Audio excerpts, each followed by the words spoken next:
Olá, aluno, aluna da Católica EAD.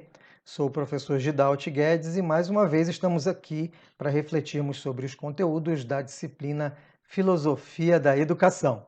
Venha comigo. Temos dois objetivos fundamentais hoje para a nossa unidade. O primeiro deles é que você, ao findar essa unidade, seja capaz de compreender a dimensão pedagógica da disciplina Filosofia. E o segundo objetivo de aprendizagem é que você seja capaz de avaliar possíveis implicações dos pressupostos filosóficos no currículo escolar. E vamos então para esse primeiro momento, que é refletirmos sobre a dimensão pedagógica da filosofia enquanto disciplina. E eu devo agora já deixar claro que a filosofia tem, assim como outras disciplinas, uma série de conteúdos já acumulados. Lembrando que a filosofia ela tem uma vasta contribuição para sobretudo para a sociedade ocidental, desde os gregos. Ok? Então, são muitos séculos de conhecimento acumulado, existem vários autores considerados autores de referência, e o professor de filosofia deve sim se apropriar, conhecer, fazer leitura desses autores de referência na história da filosofia e também saber ensinar, explicar, interpretar estes textos filosóficos para que os seus alunos tenham uma clareza maior dos conceitos que já foram discutidos, que já foram refletidos no decorrer da história. Mas além desses conteúdos produzidos historicamente, acumulados, a disciplina filosofia tem um modo de ser. Ela tem uma dimensão instrumental. Ela tem um método que lhe é próprio, que não pode ser desconsiderado quando damos aulas de filosofia. A disciplina de filosofia, ela implica no amadurecimento moral, ético, no amadurecimento argumentativo, lógico do nosso aluno, do nosso educando. Isso nos lembra muito a maiêutica, nos lembra muito a contribuição que Sócrates nos deu.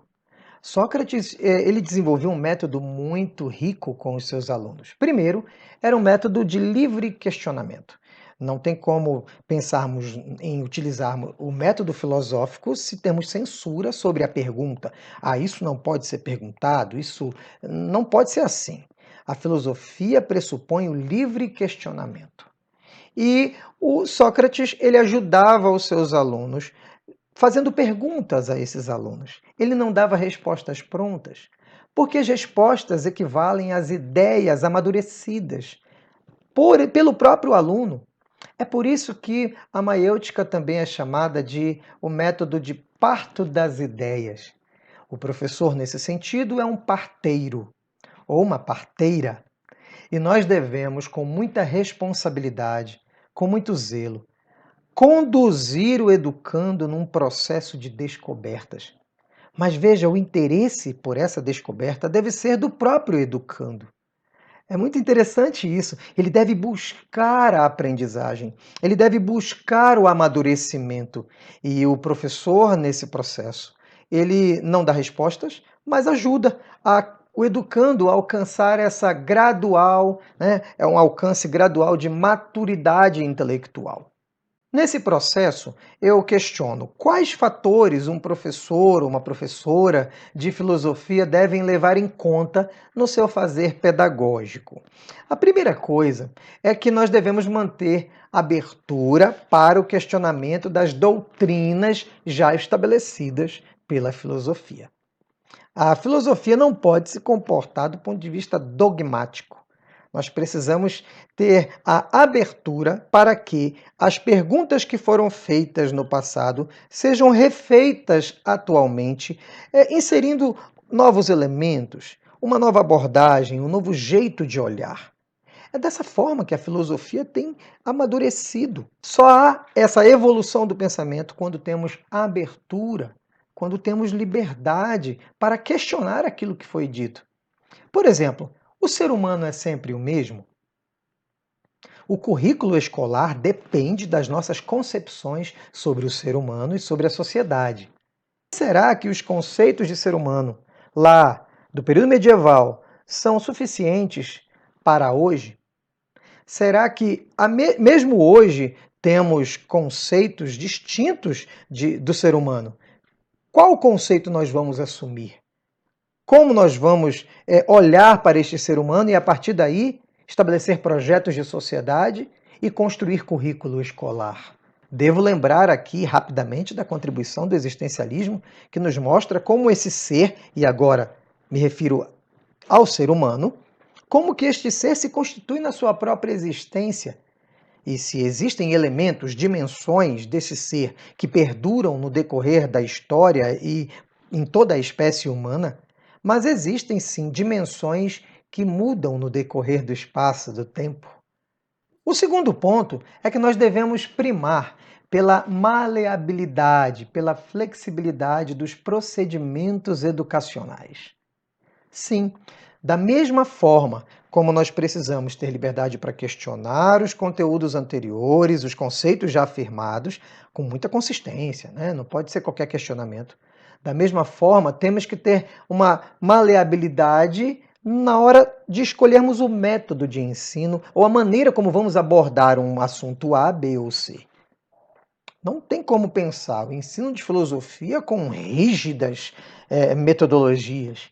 Né? Precisamos ter uma liberdade aí para adaptar conforme o nosso público-alvo, conforme o nosso aluno, nossa aluna, conforme o interesse, os temas abordados. Em muitos momentos, podemos começar do conceito para a realidade. Em outros momentos, como é interessante começarmos da realidade para o conceito. E assim nós vamos curtindo esse momento de refletir de modo muito prazeroso, provocando sempre o interesse do nosso aluno, da nossa aluna. O terceiro fator que o professor de filosofia deve levar em conta é que ele deve perceber a historicidade dos procedimentos educacionais. Ele deve ter a capacidade de refletir sobre o que ocorre na atualidade. Veja, não podemos falar de filosofia como um conceito abstrato. E olha que é interessante aquela admoestação do filósofo Adorno, quando ele diz que a filosofia precisa se manter conceito. Eu não posso reificar, coisificar, reduzir esses conceitos à nossa realidade histórica, vivencial, a ponto da filosofia perder a sua dimensão abstrata do conceito, como ele pode se adaptar a realidades distintas. Porém, eu não posso simplesmente estudar o conceito sem levar em conta a realidade dos alunos, as condições históricas nas quais estamos inseridos. Um quarto fator é a valorização da linguagem como veículo dos processos educativos. Olha, gente, que interessante. Valorizar a palavra.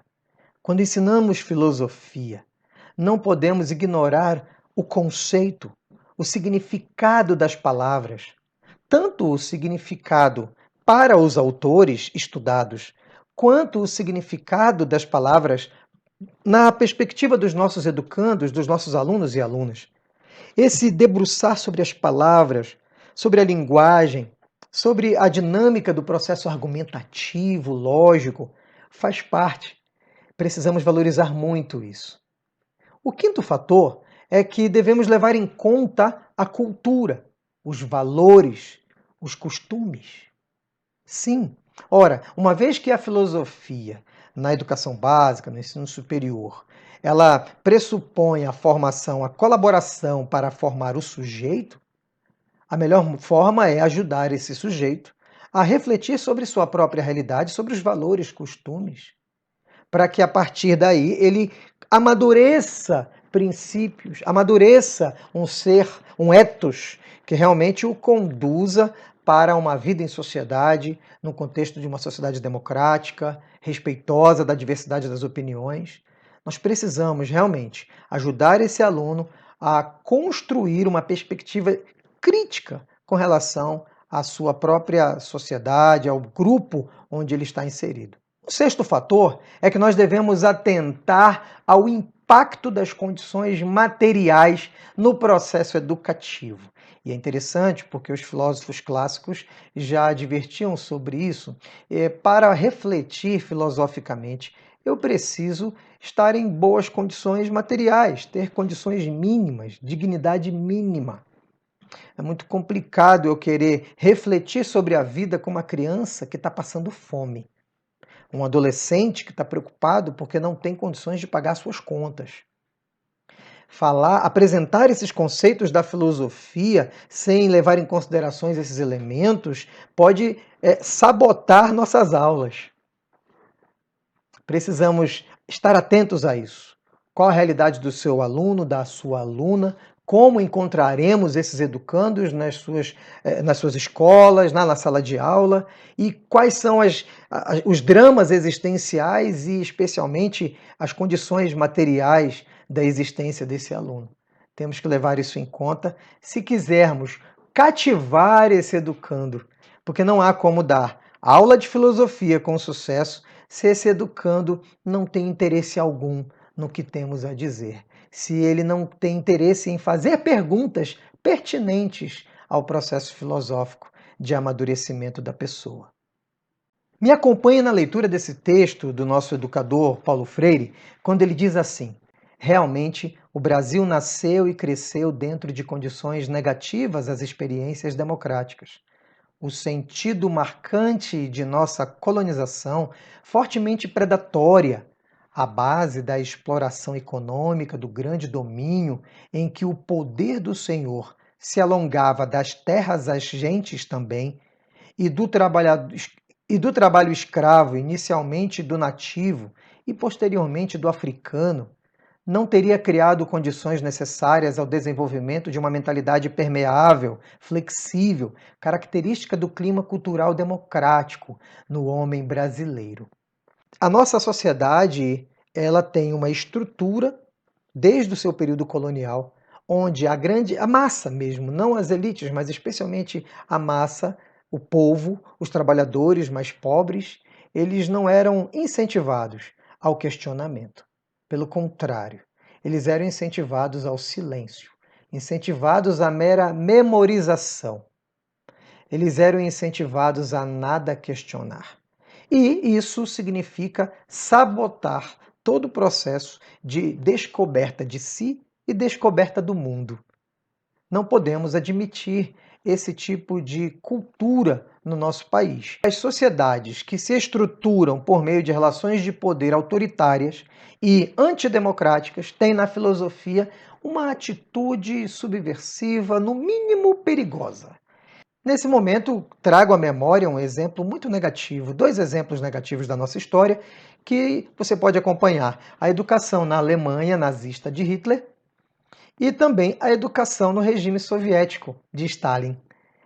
Ambos, de um lado, um governo totalitário, mas que defendia uma abordagem mais capitalista no campo da economia. E do outro, um governo totalitário, muito autoritário também, que tinha uma proposta no campo econômico, só que socialista. Independente do viés econômico, o totalitarismo, ele sempre cerceará o livre questionamento e o exercício saudável da filosofia. E agora, com relação ao nosso segundo objetivo de aprendizagem, eu quero convidar você a refletir um pouquinho sobre esses pressupostos filosóficos e como que eles podem implicar no currículo escolar. Acompanhe comigo o que diz Pacheco. O currículo pode ser entendido como um projeto de formação informado por um conjunto de conteúdos e habilidades a serem desenvolvidos durante um certo período de tempo. Em geral, se configura em uma sequência de disciplinas com a interligação pensada em termos de objetivos. O estabelecimento de um currículo depende de uma série de decisões de aspectos variados. Percebemos então que o currículo ele está inserido em meio a tantas outras questões que dizem respeito à cultura, que dizem respeito à ideologia, à realidade econômica, questões políticas, metafísicas, epistemológicas. E nós vamos perceber melhor como que toda essa realidade sociocultural, acadêmica, filosófica, ideológica interfere no currículo, levando em consideração as ideias do autor John Seeley. E John Seeley, Ele traz um estudo fantástico que nós vamos abordar hoje. Ele é um filósofo norte-americano, nascido em 1932. Apesar disso, sua primeira formação foi em Oxford, na Inglaterra. E ele se dedicou à filosofia da linguagem e também se dedicou à filosofia da mente. Atualmente, ainda vivo, ele é professor da Universidade de Berkeley, na Califórnia. Primeiramente, vamos observar quais foram as principais contribuições de Seeley para a filosofia da mente. Nossas crenças sobre as estrelas, os planetas, as galáxias, a estrutura do átomo, etc., são crenças baseadas em aspectos independentes de nossa observação. Toda esta realidade existiria mesmo que não existíssemos para observá-las. Sua existência é independente de nossa percepção. E também, além disso, temos aspectos do mundo que dependem do observador. Dependem em diversos aspectos. Primeiro, elas não existiriam se não fossem uma construção humana. E segundo, elas só existem enquanto percebidas a partir da nossa capacidade interpretativa. Elas precisam do observador para terem sentido, para terem existência. Para tentar explicar melhor, eu construí alguns gráficos aqui que nos auxiliam a compreender o que John Seeley tenta nos apresentar como teoria do conhecimento. Nós temos aqui um ser humano que observa aquela árvore. A árvore não foi necessariamente feita pelo ser humano. Suponhamos que não é nem mesmo uma árvore de reflorestamento. Ela estava lá no seu estado natural e o ser humano observa. E ao observar, acontece a experiência de observar por meio dos 5 sentidos. Ele pode se aproximar, ele pode tocar, ele pode cheirar a árvore. O fato é que os sentidos estão envolvidos na experiência de absorção daquela imagem, daquele ente, daquele objeto em si. A árvore existe. E se o ser humano não tivesse chegado próximo a essa árvore, ela continuaria existindo. Mas agora a árvore existe para o ser humano. Ela existe em perspectiva. Aquilo que nós capturamos pelos 5 sentidos, ele imediatamente é interpretado por quê? Pela nossa consciência. Porque nós temos um conhecimento a priori, como diria Kant, que interfere na interpretação imediata, na percepção imediata do objeto, do ente, do fenômeno. Crenças, valores, sentimentos, memórias, categorias de análise, todas essas coisas interferem na maneira como nós interpretamos imediatamente aquele ente ser observado. Agora, depois disso, nós desenvolvemos uma perspectiva mais crítica, mais elaborada, mais racional, que pode estar relacionada às ciências biológicas, à compreensão da dimensão física desses objetos, desse ente observado, à compreensão desses elementos mais materiais da existência em si do objeto. Mas também podemos construir toda uma elaboração na busca de sentido, na busca do propósito, da função, do status. Existem uma série de elementos que podem ser considerados aí no campo mais subjetivo e que dizem respeito a esse fazer humano, a construção de um objeto em nós, que não é simplesmente aquele ente observado na sua materialidade, mas agora é aquele ente para nós, em perspectiva, dotado de significado. Vamos para o segundo exemplo, que é o da cadeira. A cadeira é interessante, porque não é mais a árvore pura e simplesmente. Não é a madeira lá no seu estado natural. A cadeira já é criação humana. Observamos aquele ente, a experiência está aqui, e tudo ocorre novamente. Temos uma interpretação, uma percepção imediata, que interpreta os sinais, né, captados pelos nossos sentidos, e depois elaboramos isso. Agora, é interessante que a cadeira pode ser a cadeira da ponta da mesa, né? A cabeceira da mesa. Quem senta nessa cadeira? Geralmente é aquele que o patriarca, ou em algumas famílias a matriarca, a pessoa que goza de maior prestígio, de maior status? Temos uma cadeira mais apropriada para as autoridades? Temos um jeito de fazer cadeira mais para o dia a dia? Então, nós começamos a atribuir uma série de sentidos, de propósitos, de significados para a cadeira. Nesse momento, ela é sim objeto em si, coisa em si, mas ela é algo muito maior que independe do objeto em si, que diz respeito à nossa construção subjetiva de sentido, de significado acerca da cadeira. É por isso que tem a linguagem, né? A linguagem entra como um elemento muito importante, porque ela é a primeira marca da nossa maneira de criar um novo mundo, de estabelecer uma nova realidade. Está na linguagem. E o John Seeley dá muito valor para isso. E por isso, nesse momento que eu quero trazer um outro objeto a ser analisado, que é o fenômeno do casamento. O que é o casamento? O casamento pode ser analisado numa perspectiva biológica enquanto um casal corpos que de alguma maneira se unem. Bem, mas não há como compreendermos o que é o sentido de casamento somente pela perspectiva biológica. Nós precisamos atribuir uma série de outros elementos. O casamento diz respeito a regras, o casamento diz respeito a sentimentos, a pactuações, a convenções coletivas. John Seeley diz: olha, existe uma intencionalidade individual, mas também existe uma intencionalidade coletiva. Existem fenômenos que só existem enquanto intencionalidade coletiva. O casamento é um desses exemplos. O outro exemplo é o que você está vendo aí, é o dinheiro.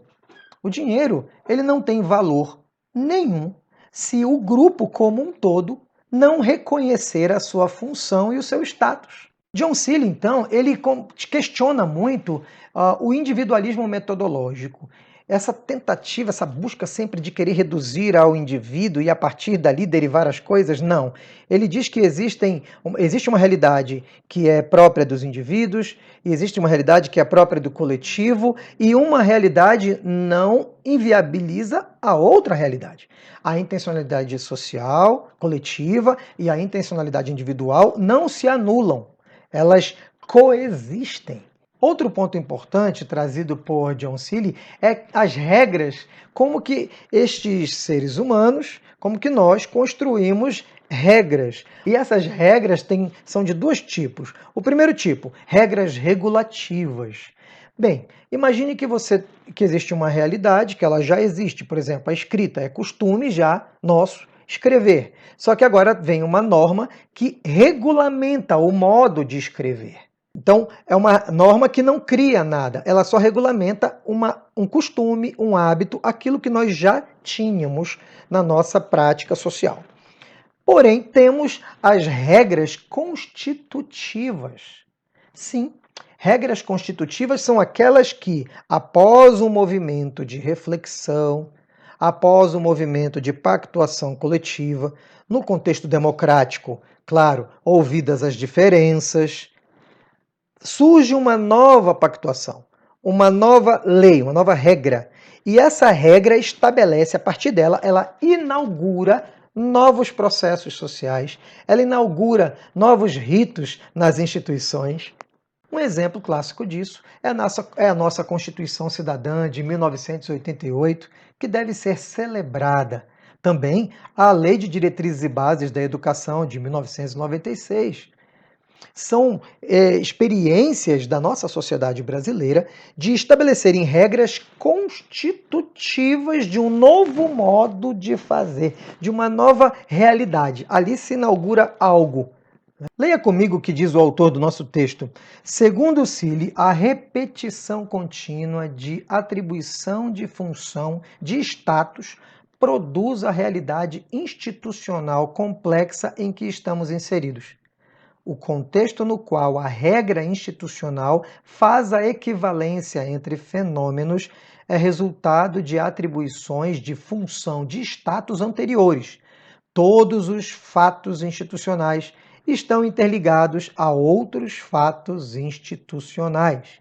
Só existe uma estrutura política, por exemplo, no nosso país, porque anteriormente grupos da nossa sociedade, seres humanos, construíram valores, construíram funções, atribuíram funções a determinados indivíduos e ou uma crença coletiva legitima esse processo e esse processo começa a se repetir num ciclo institucional. Assim as instituições se fortalecem.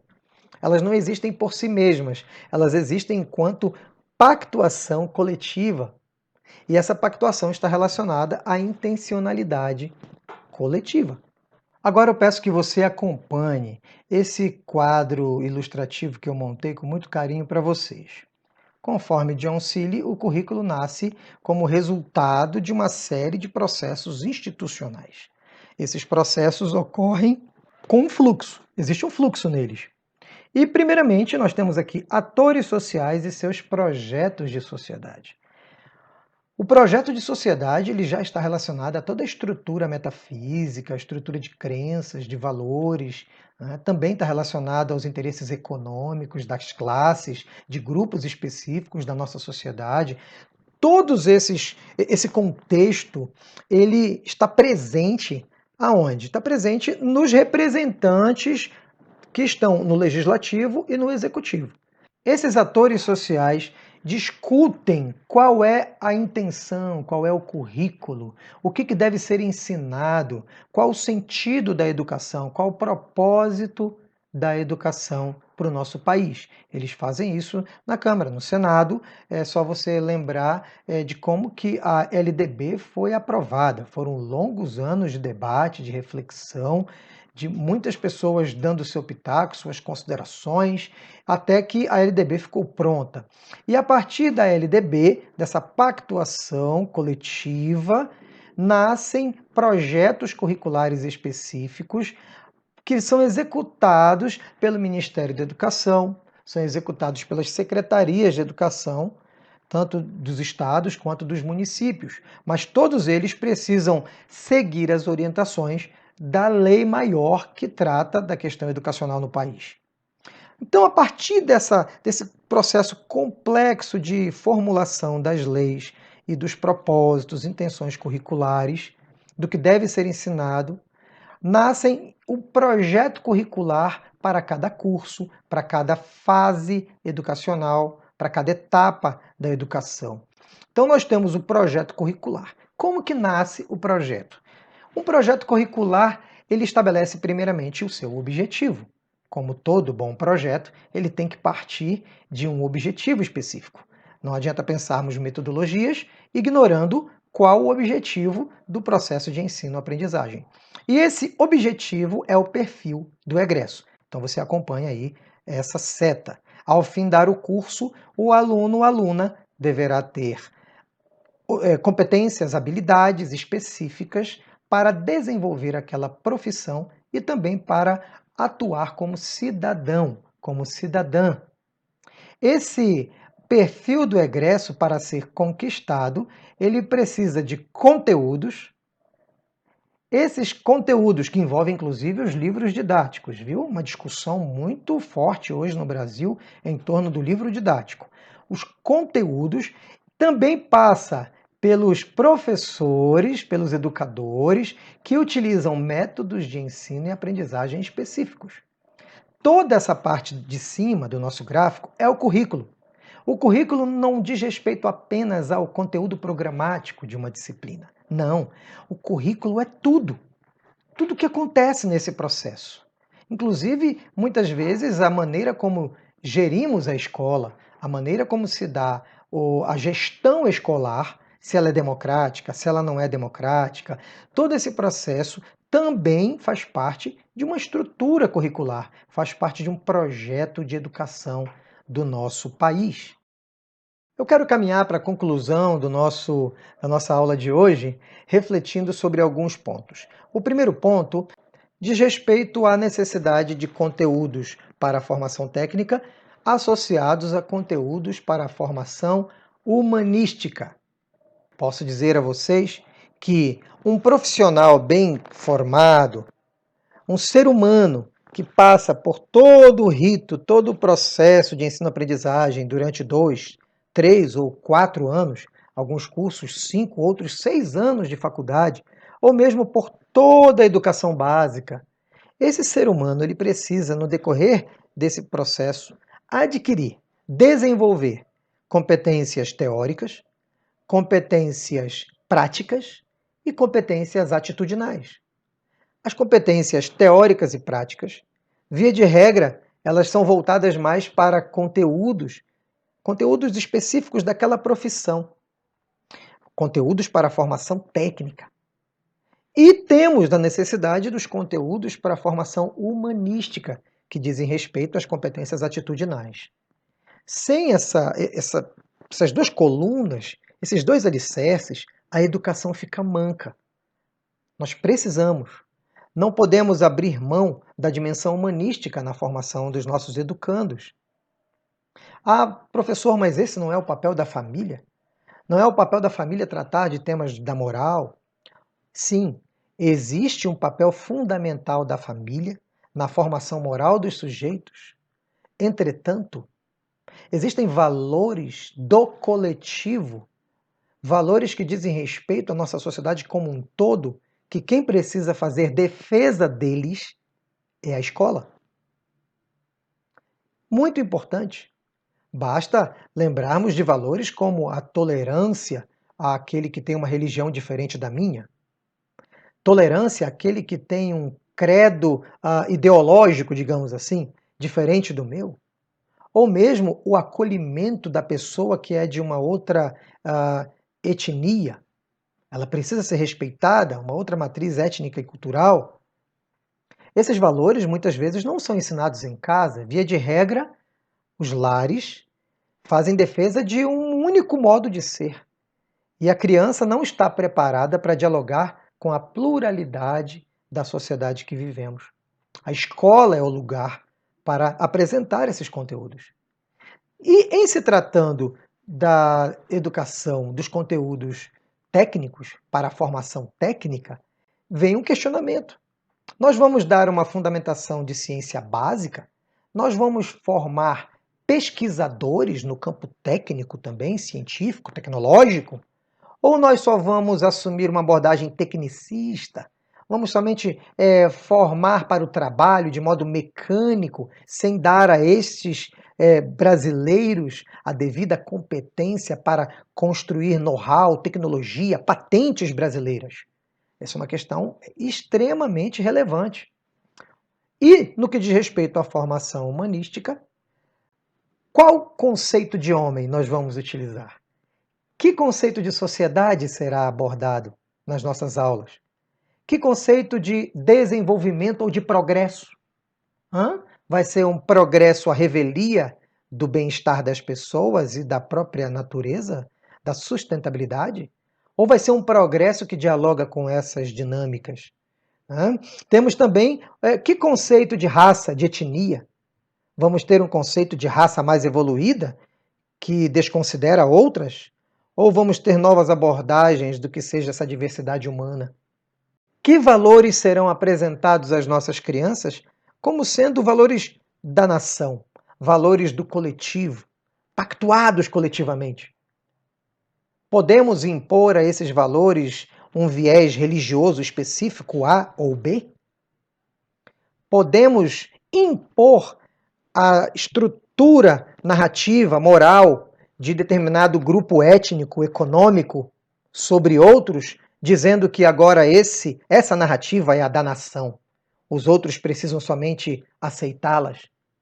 Por exemplo, podemos desconsiderar os povos indígenas na sua diversidade? Ou devemos impor a eles que se adaptem friamente a nosso jeito de sermos brasileiros? Por fim, eu coloco diante de vocês esse tabuleiro. Por que o xadrez? Porque John Seeley fala dessa capacidade nossa, por meio da intencionalidade coletiva, de criarmos uma série de regras, de status, de prioridades, e a partir dessas criações de regras, nós também criamos instituições. E eu vou tratar esse tabuleiro como uma instituição.